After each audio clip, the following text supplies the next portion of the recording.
Assalamualaikum warahmatullahi wabarakatuh. Perkenalkan, saya Ella Rahmi Yulia Fitri dengan NIM M1D1200018. Di sini saya akan menjelaskan tentang sifat wajib, mustahil, jaiz bagi Allah dan Rasulnya. Ini untuk memenuhi tugas mata kuliah agama di semester 2.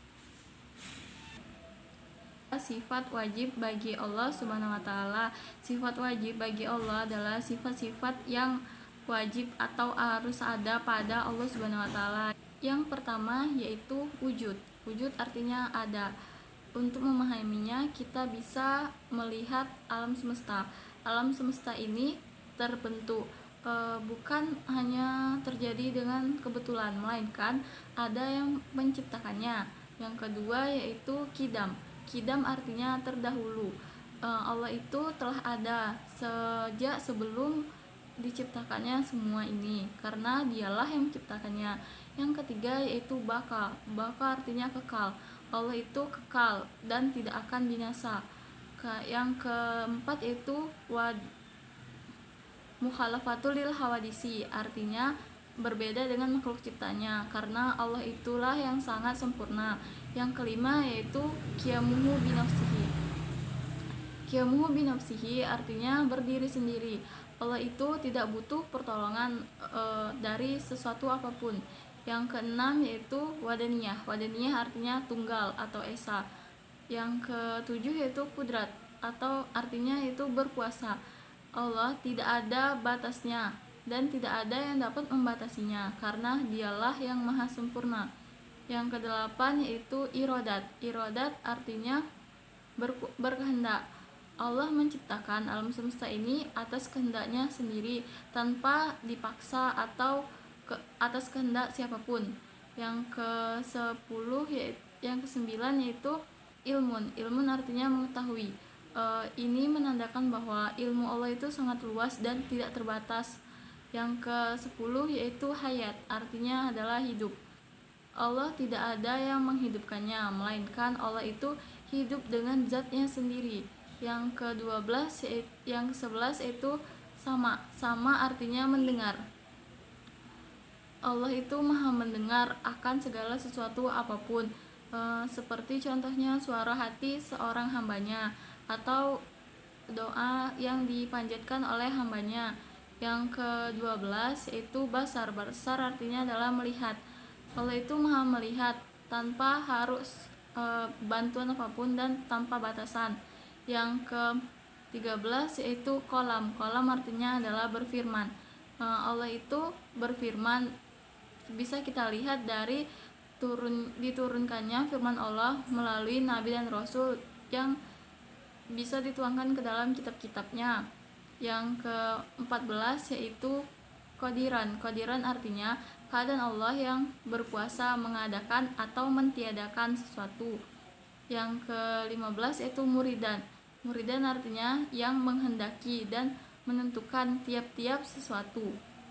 Yang ke-16 yaitu aliman. Artinya Allah itu maha mengetahui akan segala sesuatu apapun. Yang ke-17 yaitu hayan. Hayan artinya hidup. Allah itu hidup dan tidak akan pernah mati atau binasa. Yang ke-18 yaitu sami'an. Dan Allah itu mendengar. Allah dapat mendengar sesuatu apapun dan tidak ada batasnya. Seperti yang telah dijelaskan tadi, Allah itu dapat mendengar suara yang paling kecil ataupun suara yang tidak dapat didengar oleh manusia ataupun makhluk ciptaannya. Yang ke-19 yaitu basiran. Basiran artinya Allah itu melihat tiap-tiap maujudat. Maujudat artinya benda-benda yang ada. Ini meliputi segala sesuatu apapun yang diciptakannya dan tidak dapat dipahami oleh akal manusia. Yang ke-20 yaitu mutakaliman. Mutakaliman artinya Allah itu maha berkata-kata, dan Allah itu menandakan bahwa Allah itu tidak bisu. Contohnya itu firman Allah yang diturunkan kepada rasul-rasul dan nabi-nabinya. Yang kedua yaitu sifat mustahil bagi Allah, yaitu sifat-sifat yang tidak mungkin ada pada Allah Subhanahu wa taala. Yang pertama yaitu ada Adam. Adam artinya tiada. Ini sangatlah bertentangan dengan sifat-sifat yang harus dimiliki Allah, yaitu wujud yang berarti ada. Yang kedua yaitu hudus. Hudus artinya permulaan atau ada yang mendahului.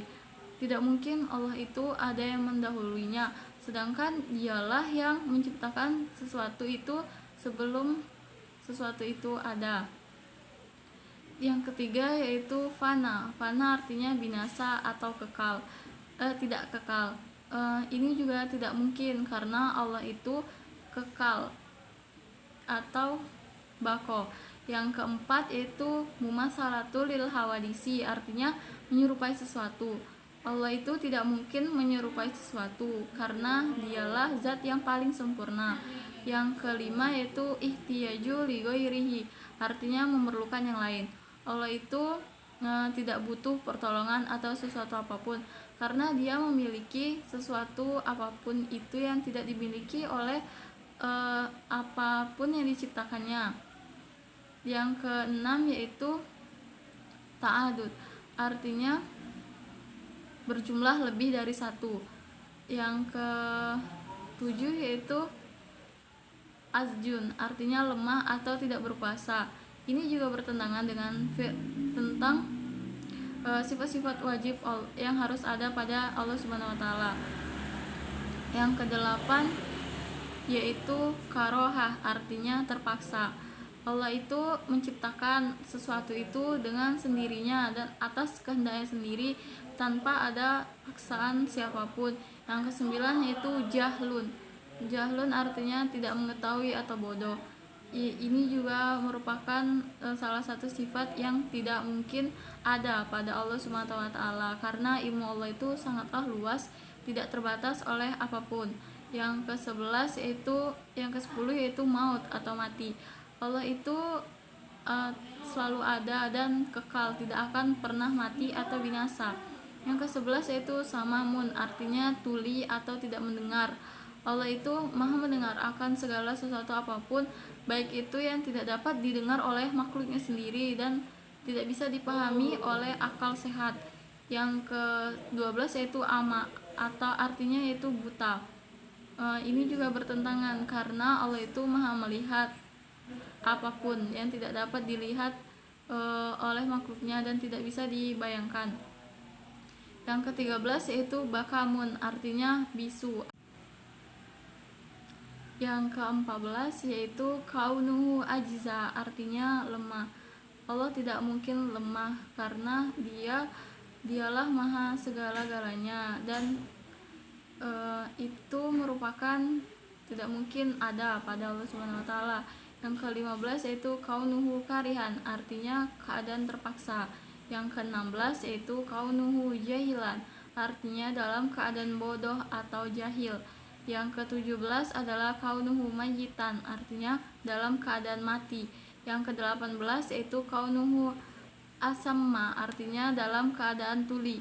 Yang ke-19 yaitu kaunuhu amma, artinya dalam keadaan buta. Allah itu tidak mungkin buta karena Allah itu maha melihat sesuatu apapun, baik itu yang tidak dapat dimiliki oleh makhluk ciptaannya sendiri.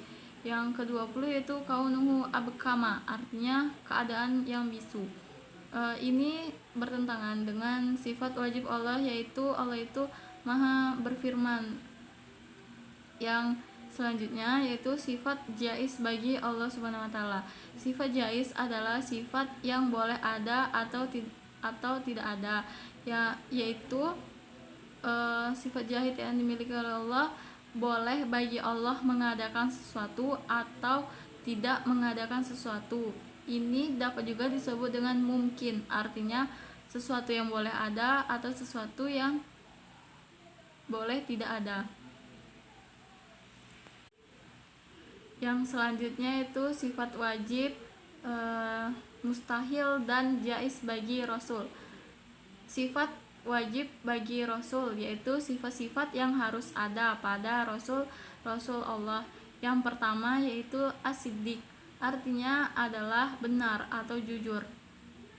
Contohnya yaitu berita yang dibawa oleh para nabi dan rasul itu pastilah benar adanya dan sesuai dengan fakta dan realita kenyataan. Lawan dari sifat ini yaitu kizib, artinya bohong. Ini dapat dilihat dari bahwa Al-Quran itu diturunkan kepada Nabi dan Rasul, kepada Nabi Muhammad SAW, dan dari dahulu diturunkannya sampai sekarang tidak ada satu orang pun yang dapat menciptakan satu ayat yang sama menyerupai Al-Quran. Yang kedua yaitu al-amanah, artinya dapat dipercaya. Segala sesuatu yang dipercayakan kepada manusia, baik yang menyangkut dirinya ataupun hak orang lain maupun hak Allah Subhanahu wa taala. Lawannya yaitu khianat, artinya menyalahi perintah Allah dan durhaka kepadanya. Yang ketiga yaitu at-tabligh, artinya menyampaikan wahyu, yaitu Rasul Allah diperintahkan untuk menyampaikan ajaran-ajaran Islam yang diterima dari Allah Subhanahu wa taala kepada umat untuk dijadikan pedoman dan dilaksanakan agar memperoleh kebahagiaan dunia dan akhirat, atau mengajak beramar ma'ruf nahi mungkar. Lawannya itu kitma, artinya menyembunyikan wahyu yang diperintahkan Allah untuk disampaikan kepada umat. Yang keempat yaitu al-fatonah, artinya cerdas. Rasul pastilah memiliki kecerdasan yang tinggi di atas manusia pada umumnya. Lawannya yaitu baladah, artinya tidak cerdas atau pelupa. Yang selanjutnya yaitu sifat mustahil bagi Rasul, artinya sifat-sifat yang tidak mungkin ada pada Rasul. Yang pertama yaitu al-kizib, artinya berbohong atau berdusta. Ini adalah sifat yang tidak mungkin ada pada Rasul. Yang kedua yaitu al-khianat, artinya berdusta. Ini tidak mungkin ada, karena semua yang diamanahkan kepada Rasul pastilah dilaksanakan dengan sangat baik. Yang ketiga yaitu al-kitmah, artinya tidak menyembunyikan wahyu yang diperintahkan Allah untuk disampaikan kepada umat. Mustahil Rasul menyembunyikan kebenaran. Setiap firman yang ia terima pastilah disampaikan. Yang keempat yaitu al-baladah, artinya bodoh atau tidak cerdas. Ini juga mustahil ada pada pada Rasul-Rasul Allah. Yang selanjutnya itu sifat jaiz bagi Rasul, artinya sifat-sifat yang boleh ada pada Rasul, yaitu Rasul mempunyai sifat-sifat yang ada pada manusia, seperti manusia pada umumnya. Yang pertama seperti makan, minum, dan tidur. Selanjutnya yaitu sifat-sifat yang tidak terdapat pada selain Rasul. Yang pertama yaitu ishimatu Rasul, artinya terlindung dari dosa. Rasul itu adalah makhluk pilihan yang dipilih oleh Allah Subhanahu wa taala dan menjadikannya istimewa, yaitu terlindung dari dosa. Yang kedua yaitu iltizamu Rasul, artinya orang yang selalu komitmen dengan apapun yang mereka ajarkan, maka mereka tidak akan ingkar janji ataupun berdusta. Yang ini adalah sifat-sifat yang ada pada Rasul, dan juga Rasul itu memiliki sifat-sifat seperti manusia pada umumnya selama tidak mengurangi derajat kedudukan mereka.